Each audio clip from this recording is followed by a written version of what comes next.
terpencil adalah daerah yang diimpikan oleh semua tenaga kesehatan di seluruh Indonesia. Daerah terpencil adalah daerah yang menjadi pusat perhatian program pemerintah, dan daerah terpencil adalah sasaran untuk berkembangnya seorang nakes untuk menjadi nakes yang luar biasa di kemudian hari. Saudaraku yang terkasih, saat ini saya Dr. Erna Bayu, SST, SEMMMA, MPDK, MTH, MKes, DCAL, DMIN, berada di Puskesmas Akle, Kecamatan Semau Selatan, dan saat ini Puskesmas Akle merupakan puskesmas yang menjadi tujuan fasilitas kesehatan tingkat 1 untuk masyarakat di daerah sekitarnya. Saudaraku yang terkasih, di sini saya bersama dengan Kepala Puskesmas Bapak Beni ABG. Kemudian ada seorang dokter muda, nanti kita kenalan. Ya, kemudian ada perwakilan dari BIKOR. Nah, disinilah di Puskesmas Akle tempat mahasiswa kami dari IIK Strada untuk belajar Kampus Merdeka di IIK Strada Kediri, di mana IIK Strada Kediri memberikan peluang yang luar biasa dan memberikan kunjungan untuk mereka yang praktek di puskesmas-puskesmas. Saat ini saya sedang supervisi dan monef untuk mahasiswa yang praktek di Puskesmas Akle. Baiklah, saya akan bertanya kepada Kepala Puskesmas yang luar biasa. Masih muda, usianya berapa Pak ini Pak? 37 ini. 37 tahun. 37 tahun sudah jadi Kepala Puskesmas ya. Nah, kita akan bertanya kepada Bapak Beni. Bapak, satu pertanyaan yang saya ajukan tapi jawabannya harus banyak. Siap. Nah, di sini saya menanyakan yang pertama, gambaran dari Puskesmas Akle. Yang kedua, mungkin kesulitan yang Bapak alami dalam melayani pasien-pasien dan masyarakat di sini. Yang ketiga, harapan Bapak terhadap mahasiswa yang membutuhkan tempat praktek di sini dan tenaga kesehatan yang akan meningkatkan SDM. Menurut Bapak, harapan Bapak ke depannya gimana terhadap calon mahasiswa yang ada di sini atau mahasiswa yang sedang berpraktek di sini? Silakan. Baik, selamat pagi untuk kita semua. Shalom. Yang pertama, saya perkenalkan diri dulu Ibu pemirsa. Saya Benyamin Abang, SKPNS. Di sini dipercayakan selaku pimpinan Puskesmas Akle, Kecamatan Semau Selatan, Kabupaten Kupang, NTT. Sebagai informasi awal untuk kita Ibu, bahwa kami Puskesmas Akle ini luas wilayahnya sekitar 140,6 km persegi, membawahi 6 desa dengan jumlah penduduk 5.666 jiwa. Itu informasi awal mengenai puskesmas kami. Kemudian yang kedua tadi menyangkut kesulitan-kesulitannya. Iya, kesulitan di dalam melayani masyarakat yang ada di wilayah Puskesmas Akle. Baik, Ibu. Jadi untuk kesulitan-kesulitan yang kami hadapi dalam pelayanan kesehatan untuk masyarakat di 6 desa di Kecamatan Semau Selatan ini, kami ini kan puskesmasnya puskesmas tipe kepulauan Ibu. Kemudian dengan demografi kami yang sedikit bergunung-gunung, kemudian ada titik-titik tertentu yang jalannya kurang bagus, itu yang menjadi hambatan, sedikit hambatan untuk kami dalam pelayanan kesehatan. Ya, secara teknis kami melaksanakan tugas seperti biasa, kemudian untuk hambatan-hambatan yang ada itu bagi kami tidak terlalu berat. Ya. Harapannya di sini terhadap nakes yang ingin meningkatkan SDM. Nah, apa yang akan Bapak lakukan selaku Kepala Puskesmas? Mendukung atau tidak mendukung atau bagaimana? Atau membiayai? Jadi yang pertama kami berterima kasih khusus untuk IIK Strada Kediri, bahwa kami Kabupaten Kupang terkhusus kami Puskesmas Akle ini mendapat kesempatan untuk mengirimkan salah satu mahasiswa kami, pegawai kami, untuk dapat meningkatkan kapasitas dan kualitas pengetahuan dan keahlian di IK Strada. Nah, kami di sini, saya selaku pimpinan yang mana selalu mendukung dan motivasi kawan-kawan, terkhusus kawan-kawan bidan di sini, supaya setiap kesempatan yang ada itu bisa dimanfaatkan, begitu, supaya kita semua tahu bahwa dalam dunia kerja ini selalu ada peraturan yang berubah, inflasi berubah, maka diharapkan supaya kita semua bisa menyesuaikan dengan perubahan itu. Salah satunya tentunya dengan meningkatkan kita punya kapasitas pendidikan. Kemudian kami untuk harapan kami Puskesmas Akle, terkhusus saya pribadi saya juga, bahwa ke depan-depannya mungkin selain MOU dengan IIK Strada, mungkin dari Pemkab Kupang mungkin bisa menyiapkan sedikit anggaran pendukung untuk calon-calon mahasiswa yang akan kuliah, ya, meningkatkan SDM atau kuliah di IK Strada, kira-kira seperti itu. Baik, terima kasih kepada Bapak Kapus yang telah begitu luar biasa berada di sini, melayani di sini. Saya sudah putar-putar daerah sini. Ini satu kepulauan yang di dekat daerah Kupang ya, daratan Kupang. Itu ada pulau kecil namanya Semau. Saya penasaran juga masuk ke sini. Ternyata tadi pagi-pagi jalan tuh saya masuk ke hutan-hutan. Nah, untuk tidak tersesat karena harus balik lagi pulang. Takut semakin dalam dan nggak bisa pulang. Dan di sini nih pulau kecil yang luar biasa. Nah, saya akan menanyakan kepada Bapak Dokter yang masih muda, sudah punya pacar, Pak? Sudah. Oh, sudah ada pacar. Jadi jangan lagi-lagi Anda kepingin ambil menantu ya. Nah, saudaraku yang terkasih, ini ada seorang dokter yang melayani di sini, masih sangat muda. Saya kepingin tahu sih namanya, kemudian kenapa kok mau melayani di Puskesmas Akle?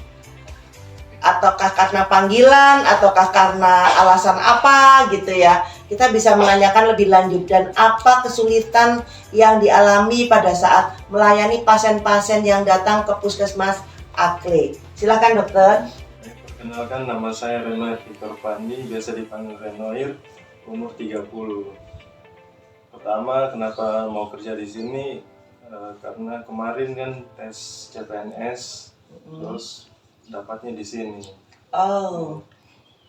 Jadi karena memang sudah pilih di sini juga. Oke. Kemudian halangan. Ya, kesulitannya melayani pasien di sini, dokter. Kesulitan di sini pertama, kalau orang di sini itu mungkin karena demografinya ya. Jadi datang itu sudah gawat pasiennya. Terus kalau kita mau rujuk juga susah karena nyebrang laut. Oh gitu. Ya, harus pakai perahu. Kalau pagi ya bisa pakai feri. Kalau malam tetap harus pakai perahu. Kemudian beberapa hal, contoh di sini masih pakai adat-adat gitu kan. Jadi kalau antropologi budaya yang sulit ya. Jadi kalau kita bilang ini sakit ini, mereka tidak percaya juga. Oh gitu. Jadi harus pakai doa-doa lagi. Misalnya di situ. Ada seorang teman yang bekerja di daerah Sumeneb, di daerah Madura ujung. Nah, itu kan ada pulau juga. Namanya Kepulauan Kangean. Itu juga mereka kesulitan untuk mengirim pasien. Apakah ada pengalaman seperti itu, dokter? Merujuk pasien, yang pertama, kalau sekarang memang lebih mudah karena jalannya sudah bagus. Kalau dulu jalannya jelek, jadi butuh waktu sekitar 1 jam lebih untuk sampai ke pelabuhan. Terus di sana juga butuh perahu, itu butuh waktu sekitar 30 sampai 45 menit untuk sampai pelabuhan di Kupang. belum lagi jalan ke rumah sakit. Jadi butuh waktu berapa jam untuk ke rumah sakit. Nah, kita bawa pasien yang sudah gawat, semakin tinggi resikonya. Apakah pernah ada yang meninggal, dokter? Ada. Ada ya, ya karena kita kan kadang-kadang pasien kan datang dalam kondisi yang luar biasa, kita nggak bisa kendalikan ya.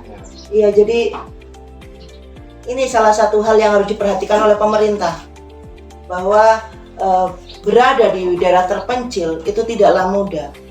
Ini satu hal, mohon pemerintah juga menyingkapi hal ini untuk mempermudah fasilitasnya. Mungkin puskesmas atau daerah di Semoy ini disediakan suatu layanan kapal yang bisa segera membawa dalam situasi kondisi gawat daruratan dan bisa juga menolong saat di kapal itu. Jadi seperti kapal rumah sakit yang dimiliki Angkatan Laut. Sepertinya seperti itu ya, mungkin lebih bisa membantu. Di mana kapal itu sekaligus ambulans, sekaligus layanan, dan dokter bisa menggunakan segala macam peralatan dan fasilitasnya supaya pasien bisa tertolong. Nah, sekarang saya akan bertanya satu lagi kepada dokter nih. Ini menarik sekali soalnya. Kasus-kasus apa yang sering berada di daerah Kepulauan Semau? Apakah kemarin pada saat COVID itu juga merebak seperti di Pulau Jawa? Untuk COVID tidak sebanyak di Pulau Jawa atau bahkan di Kupang, tidak sebanyak itu untuk daerah Semau Selatan. Tapi kalau kasus meninggal ada ya, satu. Ya, itu sempat juga jadi masalah juga di sini. Masalahnya apa, Dok? Mungkin kalau boleh tahu. Itu karena keluarganya tidak terima kalau dia dibilang COVID. Oh, kembali lagi antropologi budaya. Ya. Kasus-kasus yang sering terjadi di sini. Sering terjadi, yang sampai meninggal itu. Ya, yang gawat-gawat gitu. Yang gawat-gawat, paling stroke, sesak, batu ginjal. Oke. Yang berat-berat ya. Batu ginjal banyak ya kasusnya. Mungkin karena daerahnya, airnya atau bagaimana? Berkapur. Baik, terima kasih dokter atas penjelasannya. Jadi daerah ini nih banyak batu ginjal ya karena airnya berkapur. Jadi kita memang harus betul-betul bisa mencikapi semua daerah. Saya yakin semua daerah punya kesulitannya sendiri. Namun yang pasti pemerintah daerah itu sudah punya banyak solusi. Nah, sekarang saya ingin bertanya kepada Ibu perwakilan dari BIKOR. Yang saya tanyakan adalah bagaimana tentang kasus-kasus KIA yang ada di sini, dan apakah Anda juga berminat untuk melanjutkan sekolah di IKA Strada? Ibu, terima kasih. Saya perkenalkan dulu ya Ibu, nama saya Neka. Saya D3 Kebidanan saja. Ibu, baik di sini saya akan menjelaskan sedikit tentang kesulitan yang dialami kita di sini. Di sini puji Tuhan kita di sini untuk persalinan di puskesmas itu banyak masyarakat yang sudah sadar. Ditambah lagi kita di sini dibantu oleh Dukcapil dan BPJS. Jadi ketika ada persalinan kita langsung dibantu untuk adakan BPJS bayi. Terus kita bisa bantu untuk buat akte kelahiran. Jadi kita sangat dibantu sehingga persalinan masyarakat juga jadi sadar bahwa memang persalinan di puskesmas itu penting. Jadi mereka semua bersalinnya di puskesmas. Terus di sini kita juga untuk ANC, untuk kehamilan itu banyak masyarakat yang ANC ke puskesmas atau ke posyandu karena wilayahnya agak jauh Ibu. Jadi kita ada yang kita turun ke desa untuk melayani pasien ibu hamil yang di desa-desa supaya bisa mendapatkan perawatan ANC yang baik. Nah, terus kalau untuk kesulitan Pak Ibu, kesulitan yang kita alami di sini mungkin karena jarak juga ya Ibu. Jadi kan persalinannya cuma ada di puskesmas kita. Jadi untuk puskesmas Akre ini kita persalinannya semua di puskesmas, tidak ada yang bersalin di desa atau di pustu-pustu. Jadi 6 desa itu semuanya harus ke puskesmas untuk melahirkan di sini. Nah kalau untuk kendalanya kadang mereka sampai di sini udah dekat-dekat untuk melahirkan. Jadi tapi puji Tuhan kami bisa membantunya dengan baik, mereka semua bisa bersalin di puskesmas dengan baik. Terus kalau untuk saya ke depan sangat berharap untuk bisa melanjutkan pendidikan ke S1-nya Ibu. Soalnya mendengar gelarnya Ibu dokter saja, wow. Jadi iri nih Ibu. Jadi sangat berharap ke depan bisa melanjutkan studi ke jenjang lebih tinggi lagi Ibu. Baik, di sini saya ingin menanyakan tentang cakupan dari persalinan di sini. Persalinannya berapa banyak? Kemudian yang kedua, ANC-nya, targetnya terpenuhi atau tidak? K1, K4, kemudian posyandunya bagaimana? Dan satu lagi, karena saya tadi juga melewati jalan-jalan yang katanya Pak Kepala Puskesmas ini jalannya sudah mulai bagus, tapi pada kenyataannya tadi saya sempat punggung saya sakit semua waktu naik motor ya. Jadi nggak bagus-bagus amat sih sebetulnya, tapi memang ada daerah-daerah tertentu yang sudah diaspal. Tapi ada sebagian daerah yang lainnya dan mungkin sebagian besar ya, mohon maaf ya, bagian besar masih berbatu-batu atau belum rata. Nah, ini menurut Anda kendala itu apakah bisa membuat antusiasme ini masyarakat jadi menurun atau tetap tinggi? Baik Ibu, kalau untuk cakupan persalinan di puskesmas itu kami untuk target tahunannya itu ada 119.000 per puskesmas itu Ibu. Terus kalau untuk per bulannya itu kadang ada yang belasan, tergantung HPHT-nya Ibu. Jadi kadang ada yang 5 persalinan per bulan ataupun kadang tidak ada sama sekali. Terus kalau untuk ANC K1, K4 itu berjalan dengan baik. Masyarakat sudah mulai sadar, jadi ketika tidak ada per bulan mereka langsung datang sini untuk melakukan tes. Jadi ANC K1-nya kami dapat semua, K1 murninya. Terus K4, untuk K4 itu kami ada program, jadi misalnya ibu hamilnya tidak periksa di K4-nya itu kami kunjungan ke rumah ibu hamil untuk mendapatkan pelayanan. Terus di situ kami juga melakukan KIE agar ibunya wajib melakukan pemeriksaan di puskesmas atau di pelayanan posyandu dan pustu yang ada. Kalau untuk ke pustu ibu posyandu itu kami di sini ada 15 posyandu Bu. Jadi masyarakat lebih didekatkan lagi untuk pelayanan ANC-nya. Jadi ke 15 posyandu itu nanti setiap bidan turun ke sana pas tanggal posyandu itu kami turun ke sana untuk melakukan pelayanan ANC di posyandu. Jadi kalau untuk kesulitan masyarakat untuk mendapatkan pelayanan di Puskesmas Akle, kami bisa menjangkaunya dengan baik Bu. Baik, kalau di sini butuh bantuan masyarakat untuk Puskesmas Akle siap melayani 24 jam dan ini luar biasa. Satu, saya mau tanya lagi kepada Pak Dokter. Saya penasaran nih ya. Untuk di Puskesmas Akle ini apakah mereka yang menderita sakit penyakit ini di golongan usia berapa? Nah, dan rata nih ya, ini sakitnya apa yang ditangani? Seperti itu ya, ini pertanyaan saya ya, silakan dokter. Untuk golongan range usia yang biasa datang berobat itu umur 40-an ke atas. Dengan kasus penyakit itu rata-rata di sini kebanyakan gatal-gatal. Oh, ya.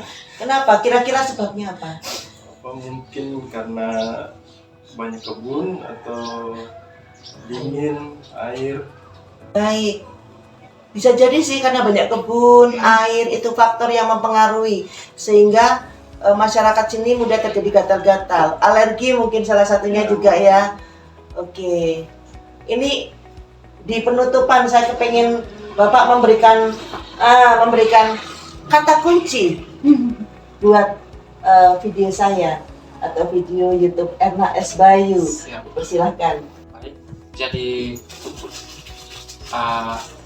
satu kata kunci dari kami Puskesmas Akle bahwa pendidikan adalah kunci untuk menuju kesuksesan.